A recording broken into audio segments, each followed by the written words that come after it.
So we wanted to talk a little bit about training volume. It's quite a topical subject at the minute because of the Enos et al. Study, and we've done some topics on it. And I feel like maybe we haven't done it justice within context, if that makes sense. Because we spoke about the study and what the study showed, which was these astronomically high volumes to the quads, I believe it was, up to 35, it might have even been more, I can't remember the study offhand right now, showing a dose response between volume and hypertrophy on average between individuals in the studies. But I think when we talk about hypertrophy and volume, we have to look at the body of literature as a whole, and then also be cautious not to make the mistake of just reading the abstract or a single piece of data collection like higher volumes equaled better outcomes and then run with that.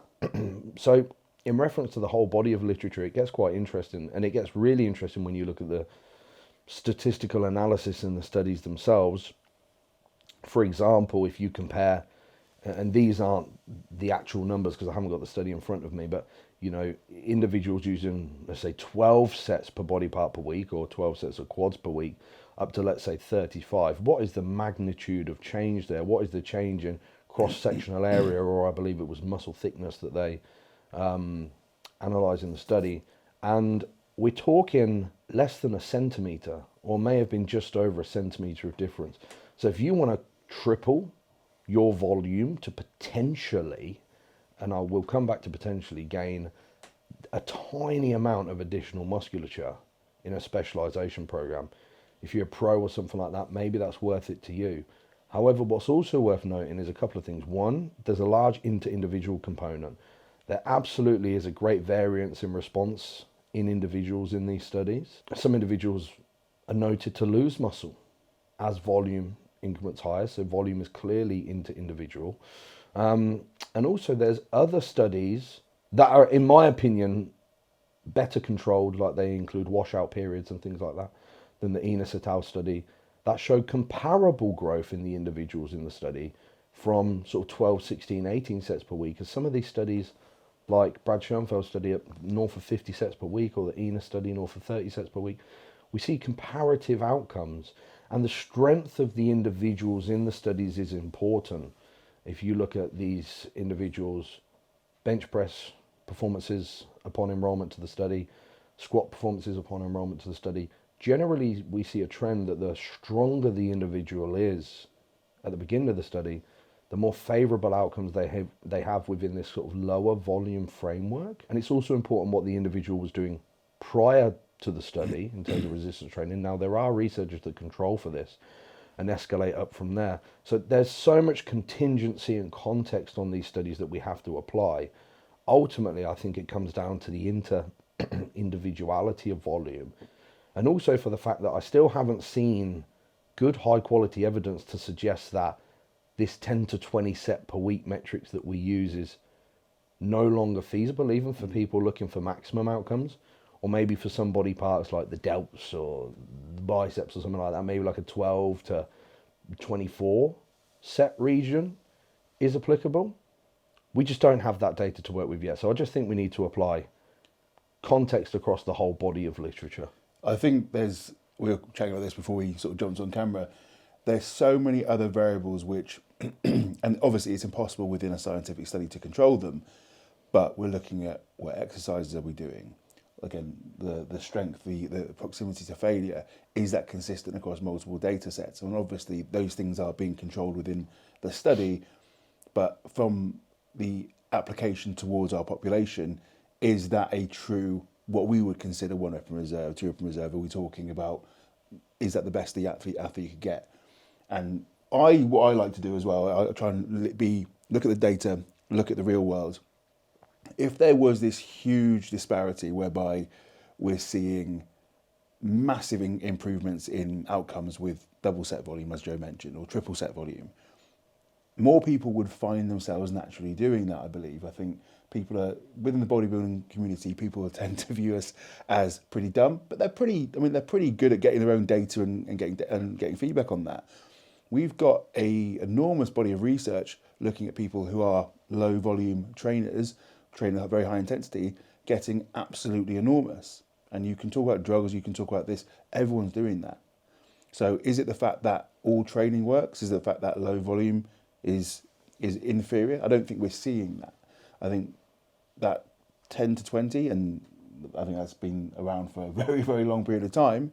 You look at people who've been training for an extended period of time, they're probably around that mark. You're still going to get very, very solid growth outcomes. And if we were just to take like a really extreme example, one set's going to get you one hard set to failure or close to is going to get you an enormous amount of outcomes compared to, let's say, 2 sets. Like it's going to be less and less every single time.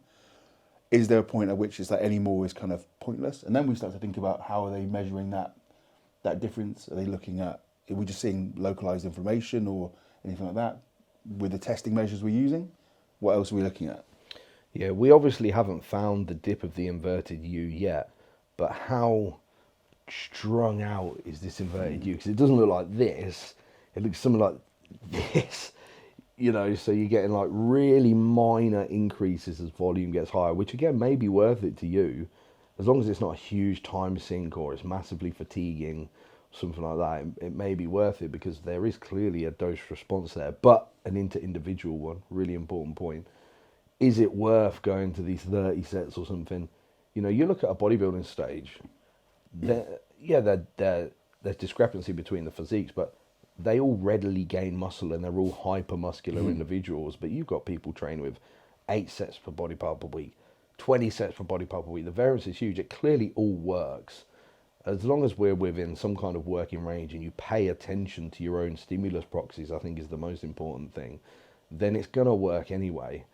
I just don't think we have enough data to say, right, we need to train everything at 30 sets per body part per week right now, because the data is still very early and it's not that high quality or matched across all studies. I also don't think it's that compelling. I don't think if someone said to me, right, you're going to get double your progress by training 20 sets versus 10, double, you're like, well, that sounds pretty good, right? That's a decent return on investment. But we're talking nowhere near that. We're talking like maybe a centimetre study, maybe a percentage. So when you put it into like, what does that look like in real world terms? If you just sat around that 8, 10, 12 sets a week mark, you're probably getting most, if not all your gains there, depending on you as an individual. And then it's a case of, do you want to do more? And that becomes a personal preference. And I know as bodybuilders, we're always looking for optimal, which I hate that word because it's kind of been butchered in recent times. But if you know you're getting a great level of outcomes from that 90%, what else can you bring up to 90%? I'm sure there's some other factors within your day-to-day that you're doing. Can you bring that up to that level? I think the most applicable drawback is for what we do with specialization phases here, at least a checkbox to say that if we are choosing to drive a really high specificity to a body part and everything is going to be on maintenance, and then we're going to have the room, the time, the recovery and whatnot to crank a body part up north of 20 sets per week, could be up to 30 or whatever, then we know we're at least getting some return on investment. We're not wasting time. That's the main takeaway for me of these high volume studies. If we know volume works, right, what are the other factors that are going to influence our volume? So as Joe mentioned, time, enjoyment, all these other things do come into the question, because we've got athletes where you could say to them, do, 7, 8 sets of body part, or like 7, 8 sets per an exercise. So they might be doing upwards of 15 sets a day. And they might just go, yep, cool, and they're putting the same effort into each set. There's others where you do a top set, back off, let's say, they do on the 3rd set, they're like, I'm switched off. And then their actual ability to get into that set and the quality of that volume is going to dip off. So there's more than just the individual variance to your response to volume, it's also to your response to how that volume impacts your training, I think, as well. So there's clearly such a high inter-individual response to volume, which basically means every individual is going to have a minimum effective volume, and that's going to differ between body parts and between individuals, and they're going to have a maximum adaptive and maximum recoverable volume. Shout out Mike Israel, who coined these terms from Renaissance periodization. And I'm going to come on to actually talk about Renaissance periodization, to how those guys can help you guys here. So the question then becomes, okay, but how do I know what my effective volumes are? Well, the best way we have right now to collect that data is through using stimulus proxies. Like, how fresh do you feel when you come to train that body part, having trained it 3 days ago? What kind of pump, disruption / stimulus you get in that body part when you train it? What level of muscle damage do you have after you train it? Like soreness or stiffness or perturbations, probably a better word to use. And you can take all of these things and then make a decision. If, let's say you train biceps on Monday, you train them again on Thursday. If you come in and they're super fresh, so they recovered absolutely fine from whatever you did on Monday, no problem, and you do a couple of sets and you haven't really got much of a pump, they don't feel like they've done much work, the workload feels pretty easy, and they don't feel sore or stiff or anything after training it, yeah, you could probably get away with more stimulus. On the flip side, if you trained them on Monday and they were super sore, you came in Thursday, they were still sore, and your performance sucked because they were so sore, and you regressed from your previous week's performances, well, whatever the stimulus you did on Monday was too much. So you can auto-regulate that. If that's too much of a job to do with your own programming, well, the RP Hypertrophy app literally does it all for you. They've even got templates that you can use that start you off at average minimum effective volumes. You plug in your load and reps, and it gives you a recommended set number for week 1. And every time you train a body part, it will ask you if there was joint pain, what kind of pump you got. When you come to visit that body part again, it will ask you how sore you got, when you recovered, how recovered you are. And it will auto-regulate your progression and your set number for you. So that's the easiest way that we've got to do that right now. And that the app will figure out your effective volumes to keep you within what is most productive for you. Or you can, of course, do it by yourself. The caveat I would say to the volume as well, like MEV, like ramping up volume based on your soreness proxies and pumps, etc., is, this is one thing I've noticed, and this is not meant as a dig towards the evidence-based community, is quite often they are not actually training as hard as they think they are, and they're also not having a very good degree of accuracy in terms of targeting that muscle. So these are often the biggest criticisms levied at volume. Everyone's not training hard enough, or they're not necessarily accurately targeting that muscle. So they just make sure those things are boxed off first. Because I've seen it plenty of times, even in my own training career, plenty of clients where I'm ramping up, let's say, set volume in a chest based upon soreness, pumps, etc. In reality, I'm just training it like shit. So it was never going to get anything. I'm just stacking shit on shit, to coin a Joe Bennett phrase. But the minute you kind of get the accuracy well enough, you're training for a good contractile range, you're making sure you're getting a decent stretch in the bottom position, owning that range, all of a sudden those volume pumps, soreness, all those proxies are more valid, because you've got the ability to say that was a good set and targeting what I wanted it to do. Those things are certainly more important than volume as a whole. Your exercise selection, and if your exercises are giving you a deep stretch under load, your execution, things like that are far more important than, well, maybe not far more important than just the dose in general, because you have to do a certain amount to get anything. But far more important than being interested in escalating. I would also make the point that we want to make sure that we are only auto-regulating the dose, so volume, based on the context of the training block that you're in at the time. So let me make sense of that. So I can use myself as an example. In my last mesocycle, I was in a surplus of calories, I was at peak drug load, and it was the last mesocycle of my block before I was taking a full active rest period. So however long I needed off the gym to feel fresh again, which ended up being about 9 days. And that was the end of that macro cycle. And after that, drug load came down, etc. So in that block, I was really chasing just recovering on time, driving maximum progression, and my volumes got very high because all of the anabolic machinery was turned up to allow for that. So that's the way that I auto-regulated that mesocycle. However, the context where I am now, in a mini cut, losing around about 2% body weight per week, so a very heavy deficit, very low drug load.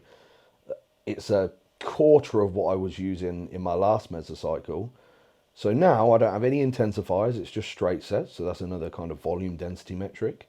And for me, if I get a pretty good stimulus when I'm training, good pump, Maybe it's a bit stiff, after training it, a little bit sore the next day. In my previous block, I would have upped that so that I'm just recovering on time to perform again. Whereas this, just that signal that there's been a good, moderate stimulus is enough. So I wouldn't auto-regulate that up. I would only add volume if pump was low and I was feeling consistently fresh and not getting any level of disruption after training it. That would be the only reason for me to score it up. So context applies to the environment of the larger goal at hand. Yeah, I also think towards that, let's say you're on the back end of a period of blocks, you're a little bit, let's just use the word volume resistant. We've all seen this. If you have a period of time when you've had, like, let's say a week on holiday after the gym, that first session back, you're going to get sore as shit doing very little volume and potentially quite low intensity relatively. It's the same for extended weeks of training. You're going to become more resistant, to use, like, for want of a better word. So you may need to ramp your volume up. That's why periods of pushing volume up and then pulling it down, pushing up, pulling it down. Because again, it's what you've done previously, and that will impact how much volume you can tolerate. The other thing we spoke about before we got onto camera was drugs having an impact on that. Before you go to that, Go on. because you just mentioned sensitivity to training volume, basically. Yeah. This is a really interesting thing, and there's a bit of contention, I would say, in the hypertrophy, evidence-based hypertrophy realm as to whether or not sensitivity to volume changes, whether that's sensitivity to actual adaptive stimulus, so the sensitivity to per set growing X amount of muscle, or whether that's just sensitivity to muscle damage or some kind of tendon or nerve signaling or something like that would occur from eccentric loading or lengthen loading or something. We don't have the data really to show us that right now. Like, I still like to run quote unquote resensitization phases, you know, whether that be a deload or a mini cut in some respects or a full active rest or whatever, more so from a fatigue side of things. But I do still think we have the early days of that research, like the recent deload study where the participants gain about the same muscle despite training a week less because they had a whole week off the gym. You know, the way that would look to me would be like that week off increased sensitivity to stimulus. And when they return, they might have had an upregulation of stimulus for the same volume load and then ended up gaining the same amount. I don't think we know for sure, but I think anecdotally, having coached individuals for a long time, there's at least a change that happens in sensitivity to stimulus as a whole that would warrant a reduction in volume. And I don't think that matters if that's adaptation or something else. Again, and just looking at the data we've got on volume studies, they're often quite a finite period of time, let's say 12 weeks. I'm just picking a number out here. But is it, and I'm not saying this is the case, I'm not trying to draw some false claim here, but let's say your adaptation's capped after 6, 7, 8 weeks, and then dropping volume down may allow us to resensitize theoretically. People who've been doing this for years, we have strength blocks and hypertrophy blocks, and always seem to get good results from that. Was that the short-term transient increase in glycogen, blood volume, inflammation, all that sort of stuff leading to fuller muscles? Hard to say, but from having coached quite a lot of people, having seen a lot of people outside of our coaching sphere do it as well, there seems to be potentially a benefit. Maybe that's our cognitive bias talking, I don't know, but there seems to potentially be something. But again, you have to also look at the psychology, and this is something we've spoken about before. I don't know many people that can push things super hard, ramping volume up, day in, day out, for a long period of time and not become a little bit mentally drained by it and need a period of time of a bit less volume, sessions taking a little bit less longer, less stress on the global context of your life. Because no one wants to be in the gym for 3 fucking hours like training, do they? So potentially there's an element there where you can go in and then give it more block on block on block. Yeah, that's what I was like in my last meso. Like, each session was about 2.5 hours long. Trained 6 days a week, and I did 6 weeks on that meso. You're thinking by the end of this, can't this to fucking finish? Yeah, well, that's it. I'm still going in there. I'm recovering ahead of time. I'm progressing. Pump's great. So there's no signal that I need a deload, but it's getting to 11:30 and I train at 12 and I'm going... Do you find you were... Now, this is a hard one to quantify because obviously it's you, right? But did you find you were giving the sessions less subconsciously? No. I'm quite... this is going to sound ridiculous, but I'm quite careful with the amount of neural output in my sessions these days, especially early parts of the meso. I'm never generating too much neural drive that I have to then replicate that in further sessions. So, for example, I won't listen to music when I train. It's only podcasts. When I'm resting, I'm just resting, and then it's just do the set, rest, do the set. It's just an action. So there's some really interesting stuff on the back of this, which we can kind of like segue into. If anyone's familiar with Mike Teixeira, he created our RTS, not the biomechanics course, but reactive training systems. And he's kind of always been ahead of his time. He's a powerlifter, and he's always been a bit ahead of his time in terms of he's tried a lot of stuff which hasn't worked, like using HRV. But one of the things he actually, let's just take another little segue. It was his data on RPE that formed the basis of the RIR stuff that Eric Helms then went into. And that was really off Mike Teixeira's RPE system that he was using. Oh, I didn't know that. So this is really interesting stuff, right? So it was kind of where he came from. This guy's a multinational winning powerlifter, and he was like, go into it like it's your job. And he's like, you're not fucking fired up to go into your job, because every time you do that, you're taking this. You've seen the guys that have got to almost go to this dark place before they lift, right? And that will absolutely get you more neural drive. It will get you more stimulus, but the fatigue cost from that over the course of a block is going to catch up with you. And maybe if you've got lower volumes, that's why that can work and get away with it. But trying to maintain that over the course of a training block, I've seen it more often be disruptive to how much volume and how productive those sessions are going to be. So this is something he's like, just go in, and obviously he's talking about lifting like fucking nearly 1,000-pound deadlift like multiple times a week. He's like, just go in. There's got to be some level of like arousal there, but don't do it when it's going to blow your fucking head off, because then where do you go from there? You've got to get to that level every single time you lift, which is just unfeasible. Mm. And the thing is, like, I really like training like the way that individual wouldn't recommend training. So that's the thing. I love going in there and putting some nice black metal on. Oh, that's what he does. He's like fucking crazy. He's like, that's my level for competition. Yeah. So this is what I was gonna say is, when I got to that 6th week, I had to start turning the heat up just to get through. You know, the music would come out. I'd start using a bit higher dose pre-workout. You know, I'd have to be doing some mental rehearsal of the session, doing a bit of reflection between sets and things like that. But where do you go from there? Well, I think it's like you just said pre-workout. That's a great analogy. Like, at what point do you like? I've been single scooping this for a while, and it's not quite giving me the kick it used to. Now I'm double scooping. At what point you're like, okay, I've probably like, what's next? What's next? Amphetamines before I train? Like, at what point is it you're not going to be able to sustain this? And that actually brings us on to the other point we mentioned about neural drive. So enhanced users with anyone on anabolics, right? The neural drive that you're going to get from a set as you increase your drug load, especially if you're using drugs with a non-genomic function, let's say like Mastron, any DHT derivative, which is going to have impact on force production, your ability to get more out of each set will go up. So even if you had a static volume load and you increased your drugs over the course of a mesocycle, we see it where you're able to generate more force output, more neural drive, potentially more stimulus per set, but also potentially more fatigue per set. So for that individual, does their volume need to go up over the course of a block when they're getting more out of the same thing? So technically they are doing more volume, but not from a hard set perspective. Yeah. Ultimately, it all comes back to tracking stimulus responses accurately, I think. Especially as an enhanced individual, you've got a lot of things contributing to the overall anabolic stimulus. You've got your nutrition, of course, regular protein feeds, and then where your energy balance as a whole is. You've got your resistance training, and then you've got your drug load as well, that via a multi-pronged mechanism could be driving up anabolism or anti-catabolism or lipolysis or anti-lipogenesis. All of these things contribute. Really, if you want to stay on top of it, you just have to analyze, assess, and then adjust the 3 A's, you know, if necessary. Yeah. And that's it. And only if necessary, because people get greedy, especially the dose response things like, I could do more, or I could do more, and I could do more. I don't want to say that becomes junk volume, because it clearly doesn't. It clearly doesn't. We don't know if that exists. But unproductive volume that could be pulling down your recovery capacity elsewhere, but still contributing something. Yeah, for sure. And we mentioned the strength thing.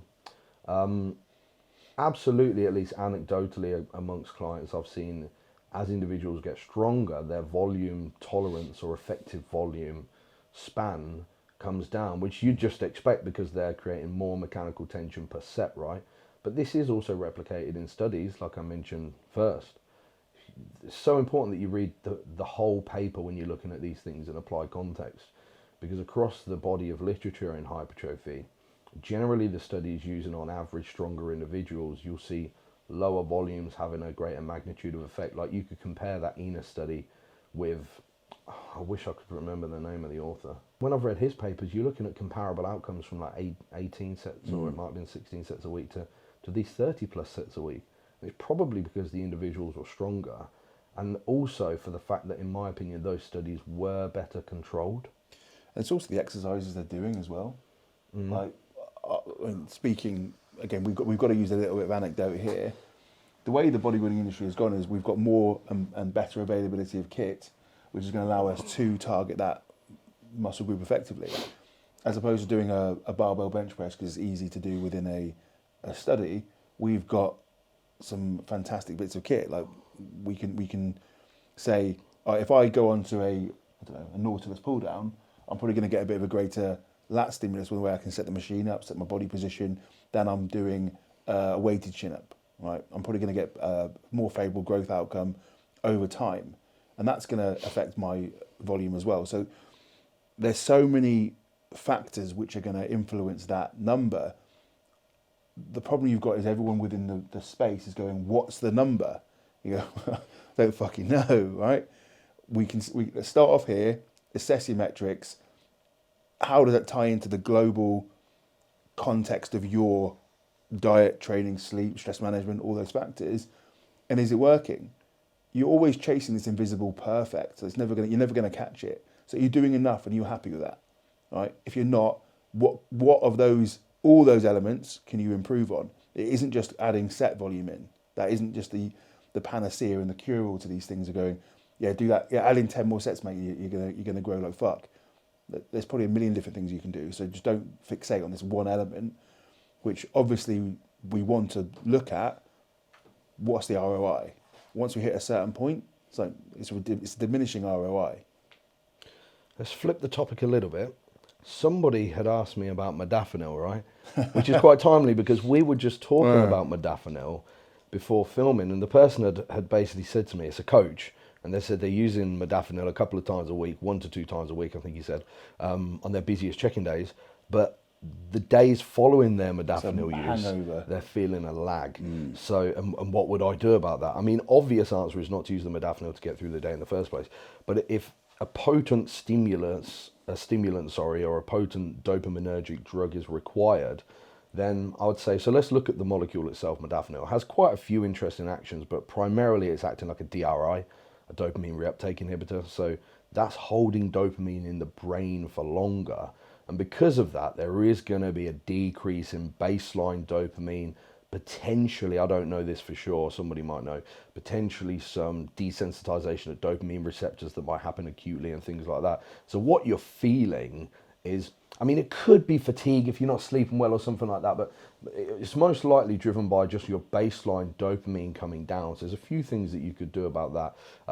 There's all of the obvious things we could go through, like cold water exposure and daylight exposure and nailing your nutrition and your sleep and stress management and stuff. I think, online coaches, you probably do, or at least you should know all of these inputs already. So we come back down to sort of compounds, and there's a few that you could use to support dopamine synthesis or just dopamine outcome in general. So we were talking earlier about mecunopuriens.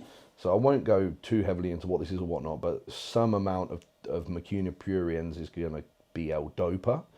And generally like 100 to 150 milligram of resultant L-DOPA from mecunopuriens the day after using modafinil. I used to do that and it worked quite well, and I've seen some similar anecdotes on Reddit and similar that would work, of course, because you're just putting L-DOPA in there. When we look at dopamine, we're talking like L-tyrosine or tyrosine, and then tyrosine hydroxylase, and then L-DOPA, and then dopamine. This is the synthesis of dopamine. So you put L-DOPA in there, that's going to be converted straight away into dopamine. You don't want to do that every day, at least in my opinion, although studies seem to show pharmaceutical L-DOPA that's used for like Parkinson's patients, long-term high dose of that is not a good thing for us to do.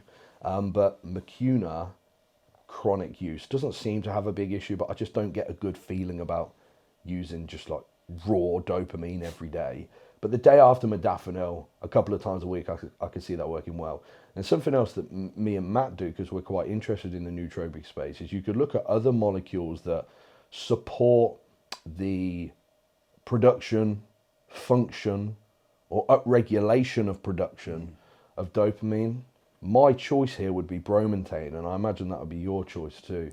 So bromontane, again, has quite a few interesting actions, but to nail one is it upregulates tyrosine hydroxylase, so that part in that dopamine synthesis pathway. Tyrosine we don't need to worry about. You know, I see a lot of bodybuilders supplementing L-tyrosine or NAC L-tyrosine and things like that. Fine, it's not going to cause you any harm, but I mean, in 100 grams of chicken breast, there's north of a gram of tyrosine. View it as you would a BCAA. If your protein intakes hit, you're hitting this anyway. I feel similarly about choline for bodybuilders. But anyway, something that upregulates the tyrosine hydroxylase enzyme, so more of that tyrosine is going to be resultant in dopamine.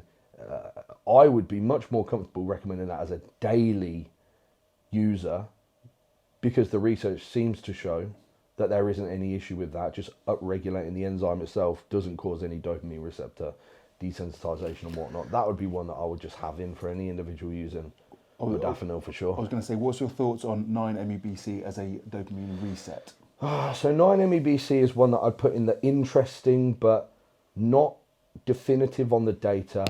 Carcinogenicity concerns concern me. I'm talking about a 30-day reset almost. I don't think the data is high quality enough for us to say 9-MeBC absolutely resensitizes dopamine neurons in every individual, like let's say like a crystal meth user for years or something. Yeah. I mean, I don't know what kind of damage they've done. I would think in extreme cases of dopamine desensitization, like maybe you've been prescribed amphetamines as like an ADHD person for years and years and years, and you've built up a chronic tolerance to it or something, then yeah. But the carcinogenicity concerns that it flags when you run it through some of the clinical databases for carcinogenicity concern me. I don't like the fact that you can't be exposed to UV when you use it, and I like to get a sunbed. And at the end of the day, it is a research chemical, not a proof of human use. So that risk is carried there, but I believe bromontane still is as well, but I think that's far less concerning. Only reason I ask on the dopamine front is we're seeing, well, certainly, and again, take this with a pinch of salt, is a lot of his anecdote, but... The anecdote's fantastic on 9-MeBC, but I would imagine it is because it seems like a pretty potent MAOI. The stuff I've seen in terms of people with addiction, so like chronic dopamine irregularities, and people potentially on like ADHD medication, which again, similar, they tend to have more of those dopamine seeking behaviours. A dopamine reset, for want of a better word, seems to have some benefit. And just from my anecdote experience, my own, not someone who's ever struggled with addiction or anything, I've seen a notable benefit. But again, it's hard to draw this one out of the mix. It will certainly work. By mechanism of the compound, it will work. But there's concerns with it. Yeah. But if you want to use an MAOI that's safer, I would look at like the partial MAOIs, like rhodiola. Take that anyway. Yeah. So rhodiola has partial MAOI action, so that'll mean more serotonin, dopamine, norepinephrine held around the brain for longer.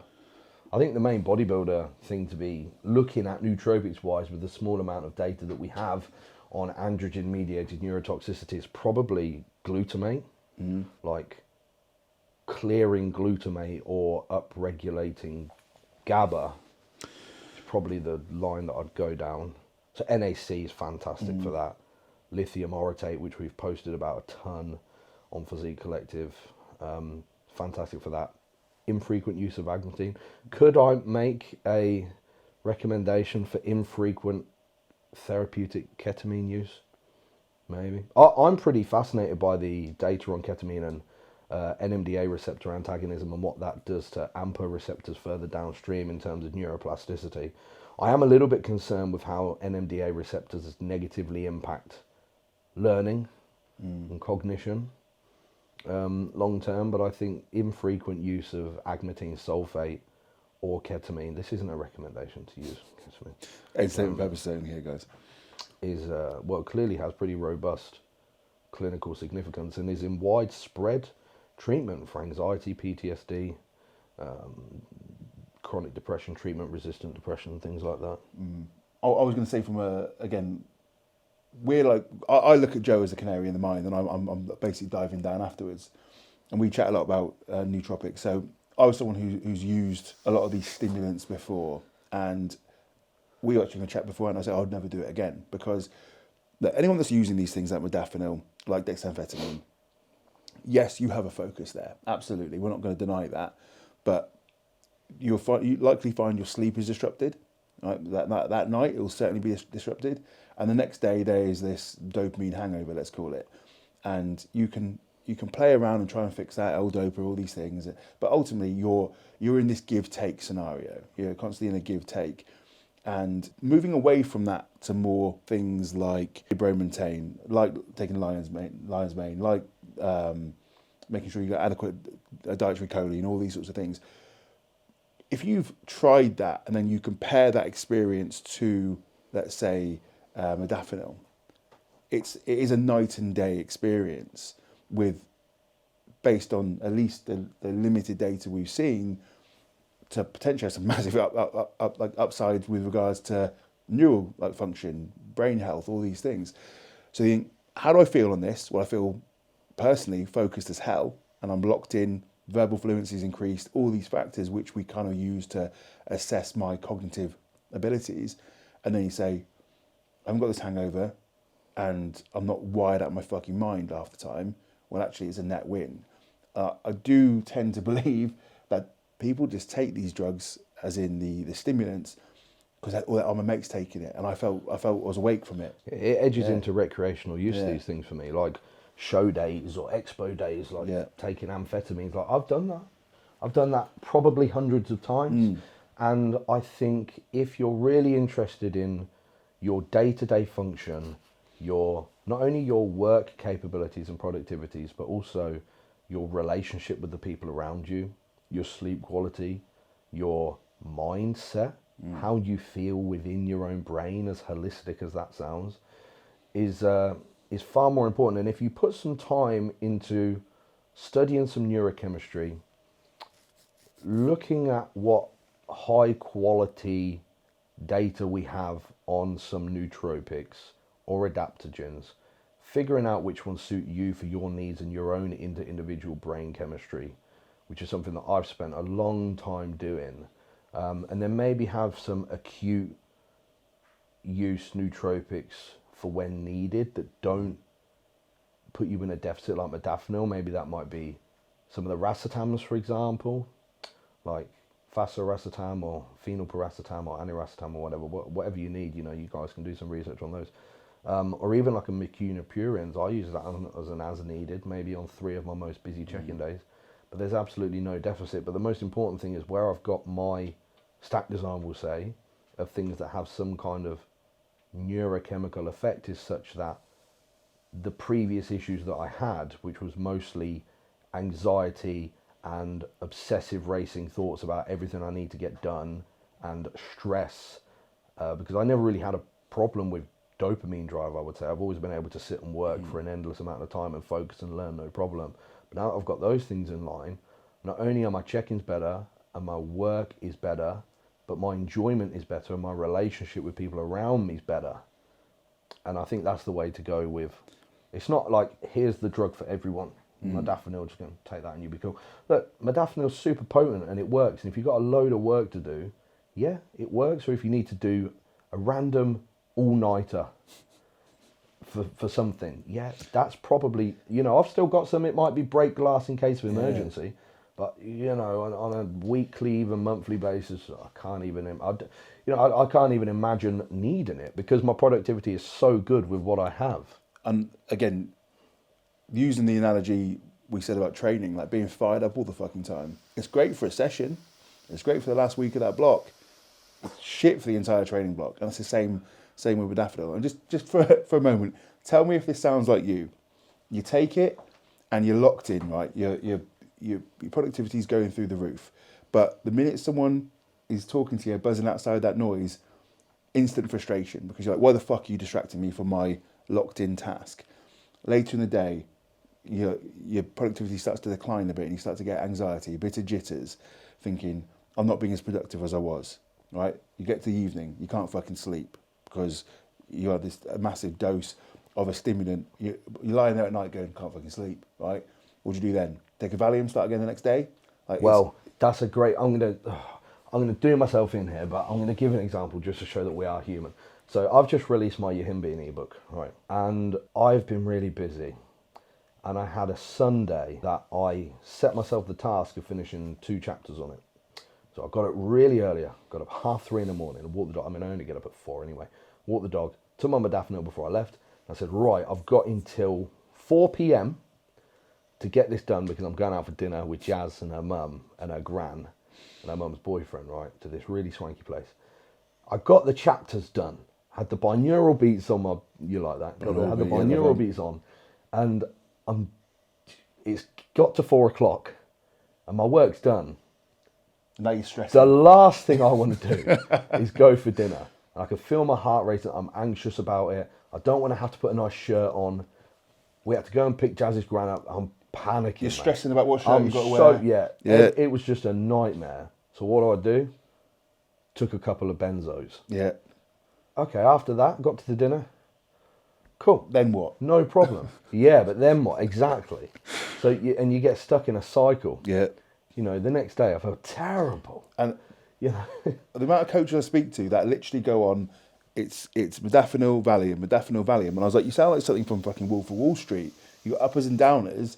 And you're like, that's not a way to live. Like, find the middle ground. And honestly, like, we sound like we're pushing this stuff. We've got no money to make here. We just found, like, I've made every fucking mistake you can make with this shit. I'm sure Joe has there. Like, we've all done this. We've all fell into that trap of feeling that's what we needed to do. And taking these things, look, it's not going to replace a good night's sleep. It's not going to replace all these things, but it's going to allow you to have a good night's sleep and then find a good level that you can go through the day, be productive, and then still have a normal life around it. Yeah, and I don't want anyone to think that we're like against anything that makes you feel slightly worse afterwards. No. Because that's certainly not the case. But I think when it comes to your day-to-day, like your work life, your check-in life, again, it's like we were talking about training. I know you already made this assessment, but just to take it a bit further, it's like you have to be able to replicate your outcomes every day. When you work, let's say you work 6 days a week like I do, when you work 6 days a week, you need to be able to really be able to plan what amount of work you're going to be able to do each day because you know this amount in a full day.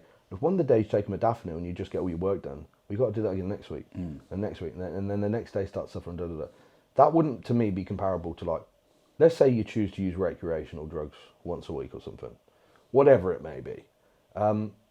You can quite readily plan that. Okay, I'm going to feel pretty shitty tomorrow. I'm going to have fun tonight, but I've got nothing to do tomorrow. That's fine. Yeah. You know, so if you plan ahead and you're aware of the risks and whatnot, fine. Look, if you want to take amphetamine and go out and be really social, that's on you. I wouldn't say, I'm just talking from a productivity standpoint. When it comes to work, I don't think these things are the solution. That's a really good analogy. And whenever anyone goes out and they say go out drinking, do recreational drugs at the weekend, I say the same thing. I'm like, look, what you're doing is you're stealing your fun, your happiness from tomorrow, or potentially the next day, depends how much you do, right? You're essentially doing that with modafinil or any stimulant. You're stealing your productivity for the next few days. And that might be okay. And that's perfectly fine. Like, you might decide that's the best outcome for me at this point. You've got a deadline, fuck, I need to do this. But then imagine trying to go on a bender every day. You're like, fucking hell, this isn't long term. That's what I feel like the stimulant use is like, you're probably not going to be able to do this every day. And that's when you start to run into potentially addiction or so at least that sort of If you are managing it well and only using it on days that you ain't got that much to do the next day and you don't really care if you feel a bit of a deficit and you like the feeling it gives you and you get loads of work done, you have no problems, all power to you. Yeah, ignore what we just said. Keep doing it. But this person has indicated that they're having an issue and that's what we would do to solve it. Yeah. Another topic I've been asked about, and I did talk about this a little bit on the OPD podcast, but it was actually put into us. Go on. And I think this will be interesting for us to answer because we've got a very different clientele. For anybody who doesn't know, I work 95% with competitors. I imagine you work 90%. Probably 70% lifestyle / just 90% of my clientele are coaches. So they're doing lifestyle or they're competing, but or they're coaching competitors. Yeah. So I thought this was quite an interesting question. It was, whose opinion on your physique matters the most? So if you're one of your clients, I mean, yeah, that's a great question. So, I mean, do you want to go first? Whose opinion matters most on your physique? I think if a client asks you that, yeah, what would you say? As in, they're asking about who matters about theirs or my own? No, theirs. theirs. So it's a question for yourself. And that we're assuming they're a competitor or whoever. Well, this is where I thought it might be interesting. Okay, so 'Cause you can answer it from a lifestyle perspective. yeah, I'll go lifestyle, and the answer is going to differ completely to if they're a competitor. So the competitor's a bit more out of their hands. If you're just looking at, say, a day-to-day person who's trying to get in better shape and they're like trying to live good in Ibiza or any holiday destination will do, the only person that really matters is them. It's a subjective opinion of how they look, right? And that can create some problems because obviously we're all subject to issues. Let's say, I mean, this is the reason I started working with Joe in the first place when I hired Joe. I knew what I needed to do, being objective. I needed to commit to a gaining phase, do all these things. I was never going to do it myself because my subjective opinion was that I don't want to gain body fat. So at that point, what I look like is the most important thing. And I'm the only person that can gauge that, but I don't like the way I look like. So I need to pass that and almost think to the future. But at the end of the day, it all boils down to what I think of myself because I'm not relying on an external judgment from a judging panel. In this case, the only thing that matters is myself. That does create the issues, like I said, where you've got to almost rely on delayed gratification a lot of time to think, I don't like the way I look right now, which is why I started working with a coach. I'm not necessarily going to enjoy the way I look during that process, but I'm going to enjoy how I look at the end of that. Or at least I'm going more towards my ideal. You're the only person that matters, but again, the coach is there to kind of get you out your own way and say, this is the path that you need to go down, because if you want to be here, you've got to go for a period of potentially not liking the way you look the entire time. So I guess that's from a lifestyle perspective, and I guess you can cover that. Yeah, so there's some similarities. But I think the answer for a competitor is really obvious. The only person or person's opinion that matters about your physique is the judges. Unfortunately, not your coaches. Unfortunately, not yours or your friend in the gym. It's always going to be the judges. Now, that does come with its own set of problems, of course. You're not always going to be in front of the same judges. Some shows judges will ask for some things and then that'll change. I'll give you an example. One of my clients, who's a pro wellness competitor, we did a warm-up show 3 weeks out. We'd planned to get her about 4 or 5 pounds leaner than she was at that show. The judges said, don't get any leaner. You're spot on as you are. We'll see you at the New York Pro. So we changed our plans based on that and we went to maintenance. And feedback from the next show, you should have been slightly leaner. You can't help that. Ultimately, you have to go with, because in my opinion, she should have been leaner. And I would have been right. But regardless, you have to go with what the judges ask for. If you're not able to speak to the judges, you look at the criteria of the Fed, and you get as close to that as possible. Outside of that, through the coaching process, it's very important that you rein your coach's opinion above other people that you spend time with or see, because I've seen that run into problems many times. If someone says in the gym, you look a bit too far ahead, this is what my clients will often get. You're a bit lean for 8 weeks out, 6 weeks out or whatever. And then I'll get the message, I've been told I'm a bit lean. Are we pushing too hard? Do you think I should pull back? And, this is causing all stress and fatigue. Panic is the last thing. Anxiety is the last thing you want in a prep. You want to be as relaxed, as often, as frequently, as constantly as possible.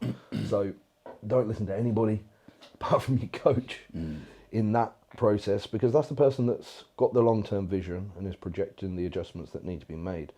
Worthy last mention here is your own opinion of your physique will get consistently less important and less true as you go through prep, because everybody, I'm not going to say everybody, 99% of yeah, people. 9 out of 10, if not more, clients, they start to think they look worse and worse and worse as prep goes on. It's just one of the mind games of being in a heavy calorie deficit for a long period of time. Anybody knows your mind doesn't work properly. It goes, and you won't have a clue what you look like, but then every single time, a month after the show, they look back, oh my God, did I look like that? Can't believe I looked like that. Wow, I looked amazing, etc. So to wrap up, judge is most important. Your coach behind that, and trust your coach, assuming that they're a good coach, and don't let outside noise concern you. And then yourself to a degree, if you have some preferences, but less and less so as prep goes on. And I think delayed gratification as well. Understanding if you're happy where you look like right now, cool. But like if you want to make improvements, you might not like how you look like the entire way. So you kind of need to trust your coach in that one. How many times have you had it where someone's been through a gaining phase and they're like, I want to stop now? And you're like, well, no, because you'll be pissed off at yourself if you did. Yeah, it's normally 2 mesocycles in. Yeah, you're looking a little bit softer. Yeah, that's that crossover point Yeah. where it starts to get. and that is cool if you accept that you're probably going to make less results and maybe. Oh get yeah, to if you're not a isolation. competitor, Yeah. go for it. Do 2 masses, 1 aggressive mini cut, over and over again forever if you want. You're not going to make the best long-term progress for sure. But you're happy with that? Yeah, Good stuff. if you've got this kind of frame, or if you've got like a weight framework, I used to like using that for lifestyle clients. I still use that for some people now. You know, we'll say like, I dig down to this weight and then I push back up to this weight slowly and then I dig back down to the same weight and push it. And over time, obviously, you just Look better kind of each one. recomp Yeah. between these two. It's not a linear recomp because you're not sat in the same place because that is by and large a waste of time. But bumping between these two reference ranges, I find works quite well. But if you're a bodybuilder pressing for peak size, we can't just end up at the same peak weight every time. No. You know? So Joe and I thought it would be quite funny and informative to talk about some of the fucking mistakes that we've made over the years. So I talked recently about coaching fuck-ups, but this is actually as a coach making a fucking dumb mistake with supplements or anabolics. So I'll kick off with my insulin story because this is one where Joe was actually involved as my coach. I didn't administer. No, you didn't. Joe was involved. Joe was on the other end of the phone. So this is when I was deep in a gaining phase, and at this point, before we knew any better, and I was quite heavy at this point, my insulin sensitivity was a little bit out. Lantus was probably higher than what we'd usually recommend. It was up at 30 IU. Right? Lantus was at 30 IU.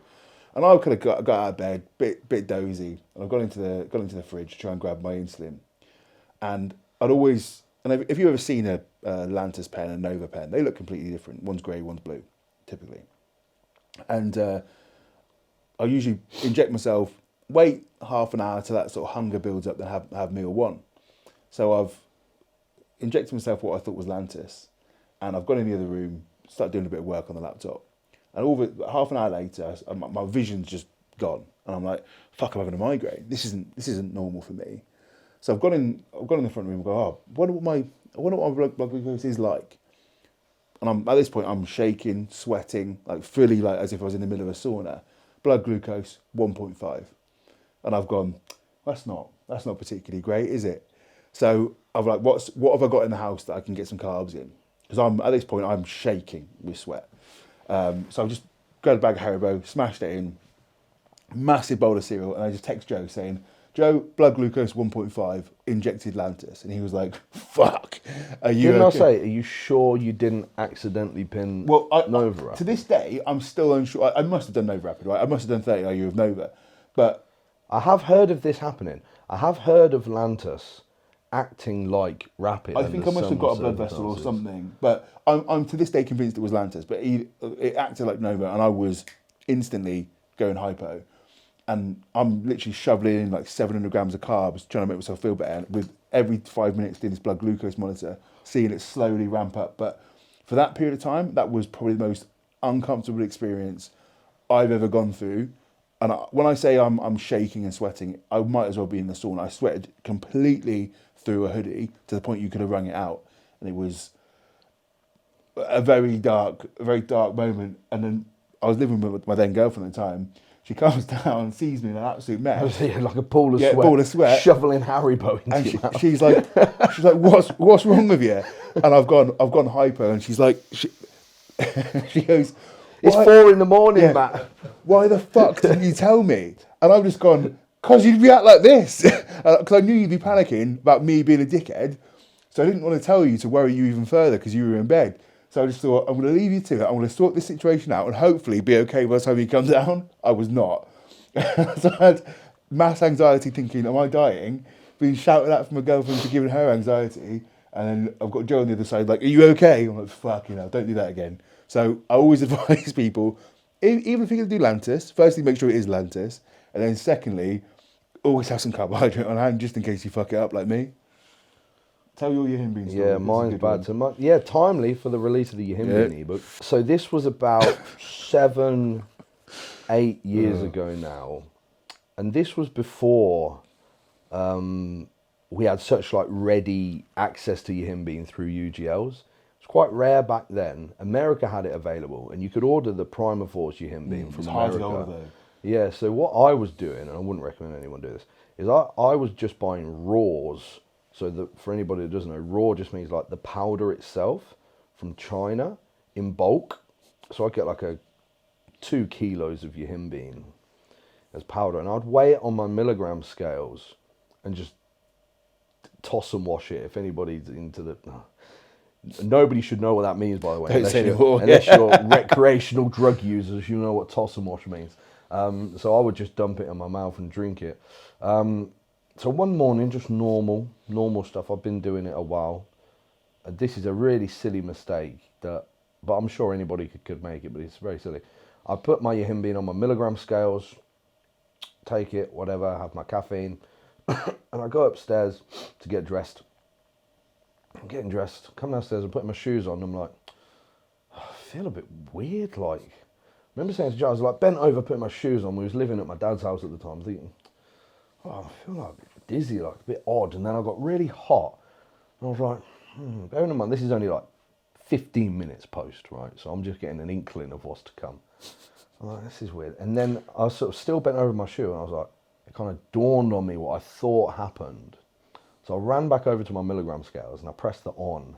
And then my worst fears were confirmed that the setting, I can't remember what you call it, the function, was set to milligrams, not micrograms. Not micrograms.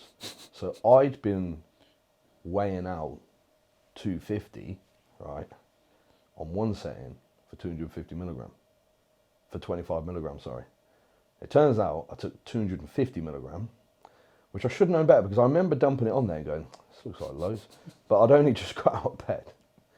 It's similar to you. This is don't do stuff immediately upon waking. And then I just looked at Jez and said, I don't really know what's going to happen. I don't know if I've breached the LD50. I think your exact words at the time were, I think I might have killed myself. Yeah, I said, I think I might have killed myself. And in that moment, I kind of had to come to peace with the fact that I was going to die. I said, what I'm going to do is just go and lay in bed and just see what happens. So I did. My heart rate must have been 150. It was my chest was hurting, heart was pounding. The weirdest thing was I had the most uncomfortable erection ever. So, I mean, look, as a side effect of yihimbine, it wasn't getting like, it wasn't just like a weird I fetish. was just turned on by the. So I was stuck in this weird place, but I didn't know whether I wanted to like have sex or die, or both at the same time, which would have been odd. What way to go? Find what you love and let it kill you, right? Do you know what I was doing? I was laying there thinking, just think of the fat mobilisation, man. Like, just think of how much fat is being mobilised right now, because I was out of it, man. You know, it was like it was like derealisation. You know, I couldn't see anything properly. Everything felt weird. Just got to ride out for a couple of hours, haven't you? I just laid there for a few hours, and then it was annoying because I looked at my phone. It was like midday, and I was like, oh, now I've got to go and do my steps and get my check-ins done and train and shit. And I've waited the other day. But it was very uncomfortable, but I didn't die. So at least for me, we know 250 milligram isn't for you, the lethal dose, yeah. But check your milligram scales. This goes for anybody. I use milligram scales like every day for something, and I don't know how on earth I made that mistake, but I did. Well, I did a similar thing with the. So again, similar type of mistake back in the day, and this is when from it was My Protein. They used to sell powdered caffeine, and I used to take these 200 milligram caffeine tabs before a workout, just like saving money. I was poor little student, right? 200 milligram caffeine tab, and I'd have 5 grams of creatine, just like drink it before my workout, and off I'd go. And one day I was in a massive rush, and I just had a new order come in.